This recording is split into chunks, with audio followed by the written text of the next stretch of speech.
absolutely gorgeous," Mr. Hoppy said, not meaning it. And now as he looked down at Mrs. Silver's smiling face gazing up into his own, he thought for the 1,000th time how pretty she was, how sweet and gentle and full of kindness, and his heart ached with love. "I do so wish he would grow a little faster," Mrs. Silver was saying.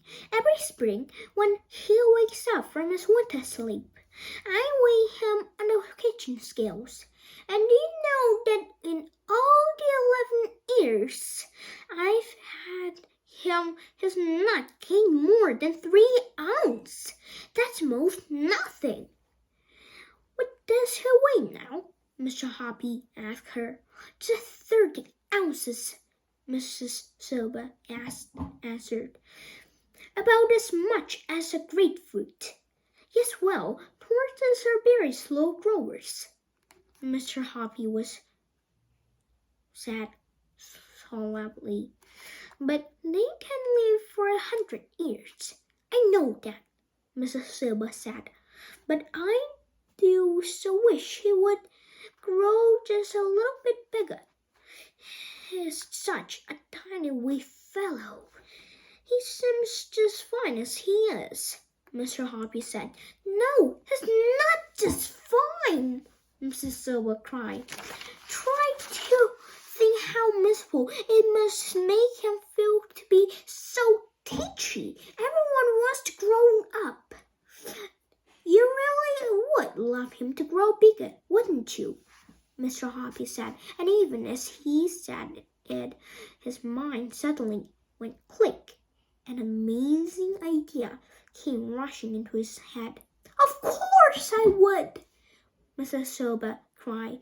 "I'd give anything to make it happen. Why, I've seen pictures of giant tortoises that are so huge people can ride on their backs. If Alfie were to see those, he'd turn green with envy." Mr. Hoppy's mind was spinning like a fry wheel.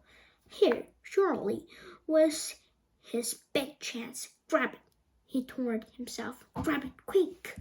"Mrs. Silver," he said, "I don't actually happen to know how to make tortoises grow faster, if that's really what you want." "Do you?" she cried. "Oh, please tell me. Am I feeding him the wrong things?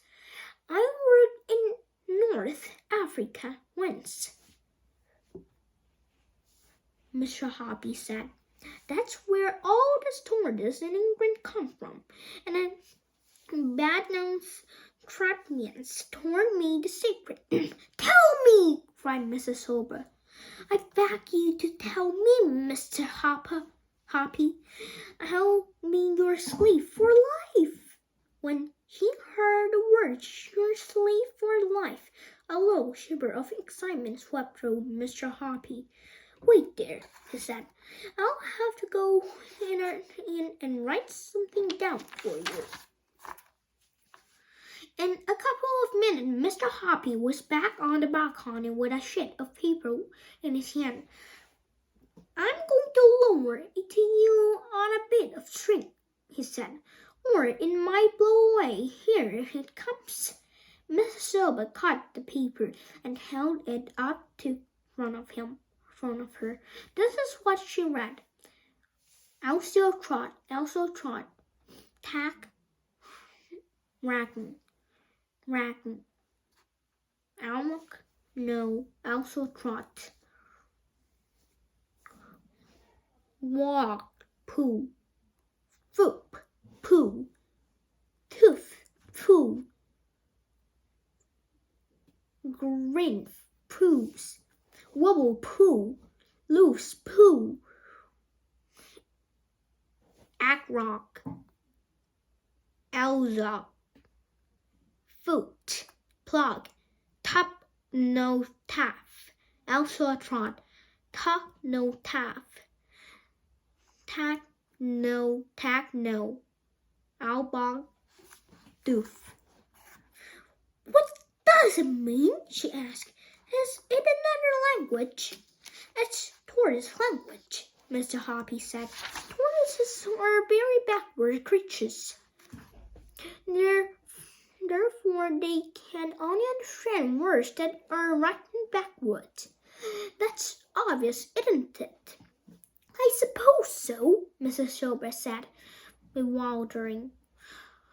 Also, trot is simple tortoise spelled backward, Mr. Hoppy said. Look at it. So it is, Mrs. Silver said. The other words are spelled backward too, Mr.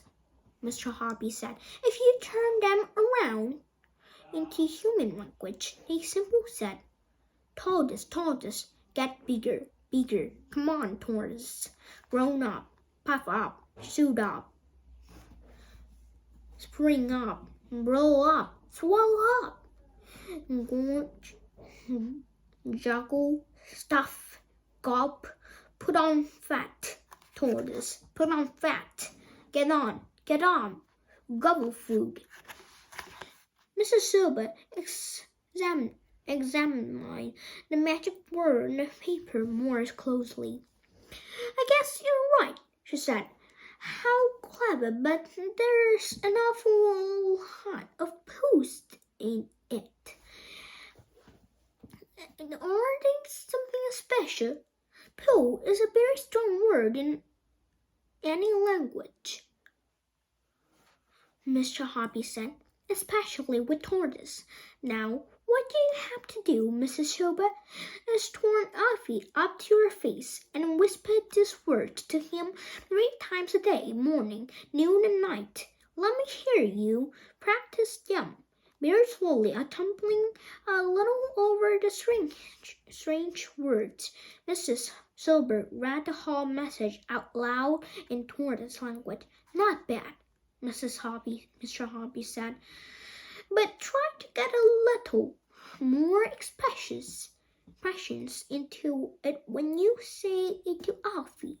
If you do it properly, I bet you anything you like that in a few months' time he'll be twice as big as he is now. I'll try it, Mrs. Silver said. I'll try anything, of course I will, but I can't believe it works. You wait and see, Mr. Hoppy said, smiling at her.